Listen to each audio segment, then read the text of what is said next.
Hello friends, LMC classes में एक बार फिर से आपका स्वागत है। और जैसा हम पहले पढ़ रहे थे परसेंटेज चैप्टर को, और परसेंटेज में आज हम नेक्स्ट टाइप के क्वेश्चन पढ़ेंगे। तो किस प्रकार के प्रश्न पढ़ेंगे वो मैं आपको बताता हूँ। उसकी बेसिक वाली डिटेल मैं आपको बताऊंगा, उसके बाद हम क्वेश्चन करेंगे। तो देखिए, हमने क्वेश्चन पढ़े थे, किसी भी सोल्व पेपर को हम उठाते हैं तो हम देखते हैं किसी भिन्न के अंश में 10% की वृद्धि कर दी जाए और हर में 5% की कमी कर दी जाए। तो अब बताओ, जो आपका रिजल्ट आया उस भिन्न में क्या प्रभाव पड़ेगा, कितनी की वृद्धि होगी या कितने % की कमी होगी। ठीक है, इस प्रकार के क्वेश्चन आपने खूब देखे होंगे। आज मैं इसका बिल्कुल शॉर्टकट मेथड बताने जा रहा हूँ, स्किप मत करना बिल्कुल भी, वीडियो को देखना एक बार। देखिए, सबसे पहला बेसिक सी डिटेल है कि आप किसी भी भिन्न को x बटे वाई की फॉर्म में लिखते हो, जिसमें x जो होता है ये इसका अंश होता है और जो y होगा ये इसका हर होगा। ये बिल्कुल बेसिक सी चीज़ है, मुझे पता है आपको पता है। लेकिन देखिए, x बटे वाई की फॉर्म में लिखोगे तो x होता है अंश, इसको न्यूमरेटर बोलते हैं, और y होता है हर, इसको डिनोमिनेटर बोलते हैं। क्लियर। अब जैसे क्वेश्चन आपको बताएगा, मैं आपको एक चीज़ और बता देता हूँ। कोई भी फ्रैक्शन जब आपके पास परसेंटेज में तैयार होगी ना, जैसे मान लीजिए कोई भी फ्रैक्शन है 1/5, 20% आ गया मान लीजिए, तो आप 20% का रिजल्ट हो गई, 20% की वृद्धि हो गई। तो 20% की जब आप फ्रैक्शन तैयार करोगे तो 1/5 आएगी। तो इस 1/5 में ये इसका डिनोमिनेटर है, ये इसका न्यूमिनेटर है। ये हमेशा कमी और वृद्धि को दर्शाता है, कमी हुई या वृद्धि हुई, ये आपको क्वेश्चन बताएगा। जैसे इसने बोला 20% की वृद्धि हुई, तो इसका मतलब 1 की वृद्धि हुई है। क्लियर। अंश जो होता है वो हमेशा कमी और वृद्धि को बताता है, और डिनोमिनेटर जो हर होगा वो हमेशा उसकी पहले की चीज बताएगा कि भाई पहले ये क्या थी। क्लियर। जैसे किसी भिन्न के अंश में 20% की वृद्धि हो गई, मान लीजिए ये लाइन है आपके पास, तो आप बोलोगे पहले वो भिन्न 5 थी, बाद में 1 की वृद्धि हो गई। क्लियर। तो बाद में कितनी हुई? 6। और देखिए, मैं आपको एक चीज और बता देता हूं, पहले थी 5, बाद में 1 की वृद्धि होगी, तो आप इसे 1 को इसमें जोड़ देना। अगर क्वेश्चन बोले कम है तो इस 1 को घटा देना। यहां पे 1 की वृद्धि हुई है, तो पहले 5 थी, बाद में 6 हो गई। क्लियर। अब भी आपके पास अंश और हर है, फ्रैक्शन तैयार है आपके पास, तो ये तो हमेशा पहले की होगी। और जोड़ने के बाद जो आपके पास नया रिजल्ट आया ना, जैसे पहले ये 1 था अभी 6 बन गया, तो ये जोड़ने के बाद ये पहले की थी और ये बाद का हो जाता है रिजल्ट। अंश जो होगा ये बाद का हो जाएगा। क्लियर। तो देखिए, मैं क्या कह रहा हूं, मैं आपसे यही समझाना चाह रहा हूं कि कोई भी फ्रैक्शन जब आपके पास तैयार होगी ना, तो उसका डिनोमिनेटर जो होगा वो पहले की चीज होती है, और उसका न्यूमिनेटर उसमें कमी और वृद्धि को दर्शाता है। लेकिन कमी हुई तो माइनस कर दो, वृद्धि हुई तो जोड़ दो। उसके बाद जो नया रिजल्ट आता है, जैसे 6 आया, ये हमेशा बाद का होता है, कि पहले 5 था बाद में 6 हो गया। इस क्वेश्चन में हम ये चीज काम में लेंगे। ठीक है, इसलिए मेरा काम था आपको बेसिक सी चीज बताना। देखिए आगे देखिए, अब क्वेश्चन जब आपको किसी भिन्न के अंश में वृद्धि बताएगा, हर में कमी बताएगा, या अंश में कमी बताएगा, हर में वृद्धि बताएगा, तो आपको किस प्रकार से सोल्व करना है। जैसे मैं आपको बोलूं कि अंश में वही चीज है, 20% की वृद्धि हो गई, और हर में मान लीजिए 10% की कमी हो गई, तो ऑल ओवर जो होगा फ्रैक्शन के ऊपर क्या प्रभाव पड़ेगा, कमी हुई कितने % की कमी हुई, या वृद्धि हुई तो कितने % की वृद्धि हुई, ये क्वेश्चन पूछेगा। तो मैं आपको बेसिक सी चीज बता देता हूं। देखिए, ये अंश होता है, ये हर होता है। सबसे पहले आपको जो रिजल्ट मिला है उसको तैयार कीजिए। 20% की वृद्धि, 20% का मतलब 1/5, वृद्धि का मतलब 6/5। क्लियर। यहां पे आओ, 10% की कमी हुई, 10% का मतलब 1/10, कमी का मतलब 9/10। किसी बच्चे को अगर समझ में नहीं आया कि ये कैसे आया, मेरा फर्स्ट वीडियो देख लीजिए, सब कुछ क्लियर हो जाएगा आपके। क्लियर। तो देखिए, अंश में लिखेंगे आप 6/5, ये वाला रिजल्ट है, ये वाला आपका तैयार हो गया। और हर में लिखेंगे आप ये वाला 9/10, जैसा है ना x बटे वाई के फॉर्म में जो आपको दे रखा है उसी इक्वेशन में रख दीजिए। क्लियर। तो देखिए, अंश में लिख रहा हूं मैं 6/5, और ये x अंश हो गया, हर है 9/10, और ये y हो गया। क्लियर। इस प्रकार से तैयार कर लोगे आप, यहां तक कोई डाउट नहीं है। देखिए आगे आपको, अब आगे अप्लाई क्या करना पड़ेगा। मैंने प्रोपोर्शन पढ़ा था, तब मैंने एक फॉर्मूला बताया था आपको, याद होगा आपको, कि 1 × 4 = 2 × 3। ये फॉर्मूला मैंने जब मैं आपको प्रोपोर्शन पढ़ा रहा था ना, तब बताया था आपको। तो देखिए, इसी फॉर्म को आप यहां पे पुट कीजिए, यहां पे अप्लाई कीजिए। 1 × 4 10 6 60, इसको आप अंश में लिख दीजिए, और 2 × 3 5 9 45, इसको आप हर में रख दीजिए। क्लियर। कोई डाउट नहीं है। जहां तक कट रहा है काटिए, 15 से कट जाएगा, 15 चौक 60 और 15 तिया 45, तो आपका रिजल्ट बन जाएगा 4x/3y। तो जो फ्रैक्शन तैयार होगी ना, अब आप बता सकते हैं ये पहले की थी और ये बाद की हो गई। क्लियर है?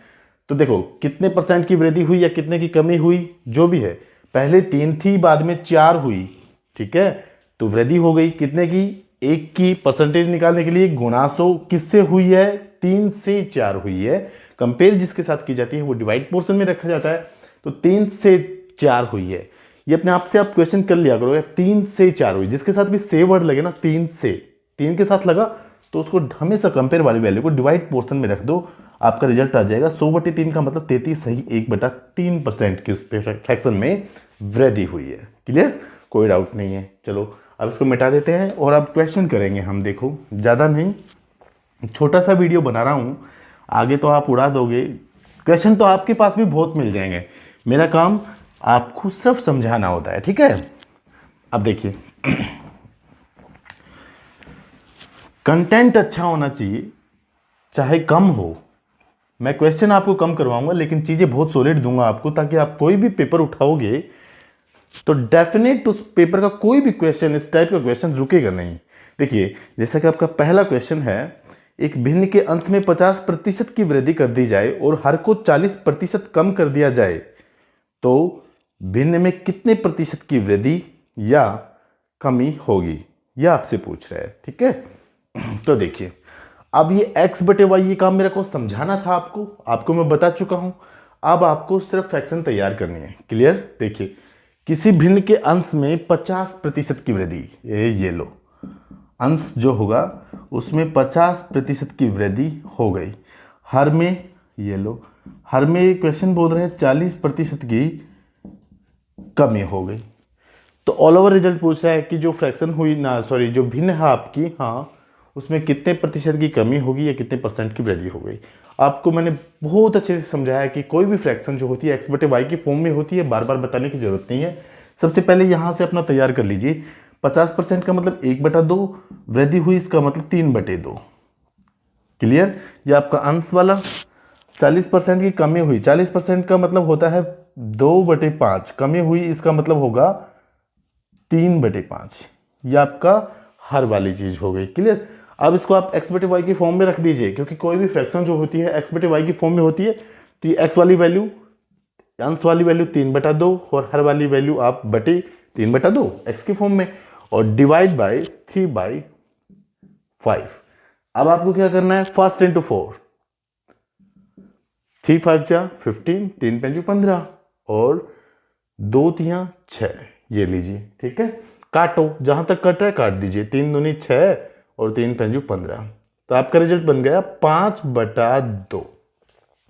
यहां तक किसी बच्चे को कोई डाउट नहीं है। क्लियर? 5/2 आपका रिजल्ट बन गया। पहले वो फ्रैक्शन 2 थी, बाद में 5 हुई, वृद्धि हो गई। तो क्वेश्चन आपसे ये पूछ रहा है कितने परसेंट की कमी हुई या कितने की वृद्धि हुई, कितने परसेंट की वृद्धि हुई।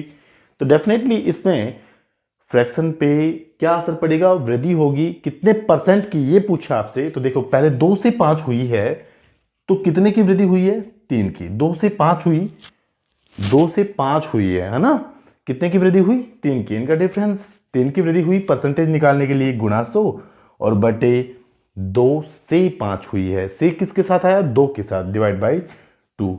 आंसर आपका 50 टाइम्स कट जाएगा और 53 जा 150%, और ये क्या हो जाएगा, वृद्धि हुई है। आपका फाइनल रिजल्ट होगा कि सर 150% की उसमें वृद्धि हुई है। क्लियर?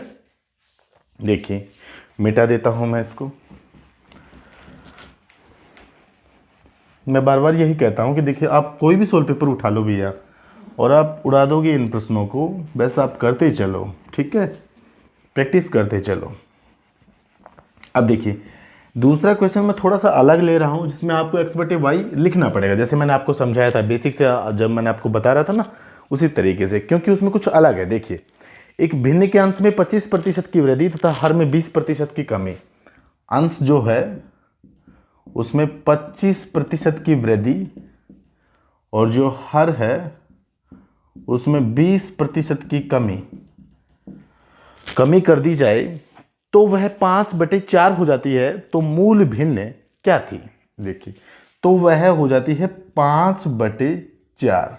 और आपसे पूछा है कि जो मूल भिन्न थी, मूल भिन्न का मतलब होगा कि जो पहले भिन्न थी ना वो क्या थी। ठीक है, तो सबसे पहले आप इसको तैयार करेंगे, है ना, कि अंश में क्या लिखें, हर में क्या लिखें। ठीक है, 25% की वृद्धि, 25% का मतलब 1/4, वृद्धि का मतलब 5/4। 20% की कमी, 20% का मतलब 1/5, कमी का मतलब 4/5। ये x वाली फॉर्म है, ये y वाली फॉर्म है। क्लियर? अब देखिए, आपको क्या करना है, अब आपको एक्स वाई लिखना पड़ेगा, क्योंकि आपसे पूछा क्या है, मूल भिन्न। और कोई भी मूल भिन्न जो होगी वो x/y की फॉर्म में होती है। तो हमारा रिजल्ट भी x/y की फॉर्म में होगा। मैं क्या करूंगा, इसको x की जगह, देखिए कैसे, ध्यान से समझना। मैंने आपको बोला ये आपकी वो मूल भिन्न है x/y, जो मुझे फाइंड करनी है कि पहले कितनी थी। ठीक है, तो आपको अंश की जगह 5/4 रखना है, ये लो। हर की जगह 4/5 रखना है, ये लो। और जब आप ये काम कर देते हो ना, तो जो फ्रैक्शन तैयार होगी वो कितनी हो जाती है, 5/4 इक्वल टू 5/4। क्लियर? यहां से आपका वो रिजल्ट 5 5 जा, first into 4, second into third, तो 5 5 जा आपका रिजल्ट बन जाएगा 25। 25x डिवाइड बाई 4 4 जा 16, 16y इक्वल टू 5/4। क्लियर? यहां तक कोई डाउट नहीं है। आप, कोई बच्चा ये कहेगा सर यहाँ पे पहले वाले क्वेश्चन में तो आपने एक्स वाई लिखा नहीं, यार वो डायरेक्टली था, उसमें कुछ पूछा ही नहीं था कि मूल वगैरह क्या था। यहाँ पे मेरे को मूल भिन्न पूछ रहा है, और जो कोई भी मूल भिन्न होती है वो x/y की फॉर्म में होती है। तो यहाँ से मेरे को रेशियो मिल जाएगा कि x की वैल्यू क्या है, y की वैल्यू क्या है, तो मैं x/y की फॉर्म में उस मूल भिन्न को आपको बता दूंगा। ठीक है, इसलिए मुझे रखना पड़ा। देखिए ये कट जाएंगे, 5 5 जा और 4 4 जा 16। क्लियर? तो आपके पास जो रिजल्ट बन के आया 5x/4y इक्वल टू, देखिए यहां पे 1/1, ये लो, क्रॉस मल्टीप्लाई करोगे तो 5x इक्वल टू 4y, यही आया। x की वैल्यू देखिए, रेशियो तैयार हो गया आपके पास। x की वैल्यू आपसे पूछे तो 4, और y की वैल्यू पूछे तो ये 5।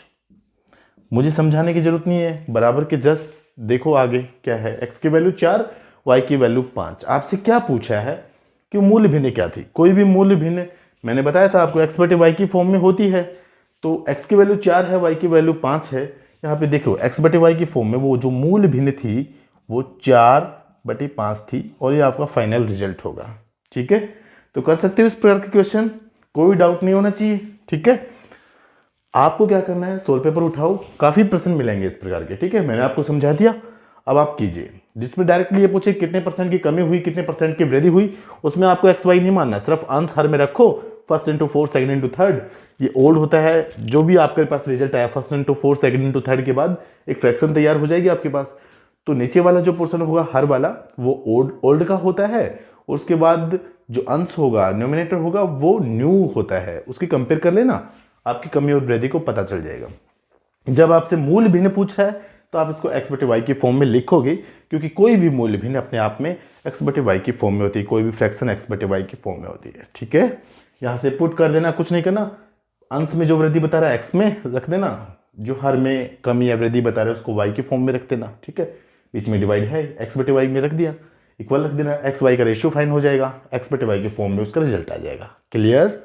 अब देखिए, आपको अगर मेरा पढ़ाया हुआ बिल्कुल समझ में आ रहा है ना, तो आप प्लीज चैनल को लाइक कीजिए, शेयर कीजिए, और जल्दी से आप सब्सक्राइब वाला बटन दबा दीजिए। ठीक है, थैंक यू।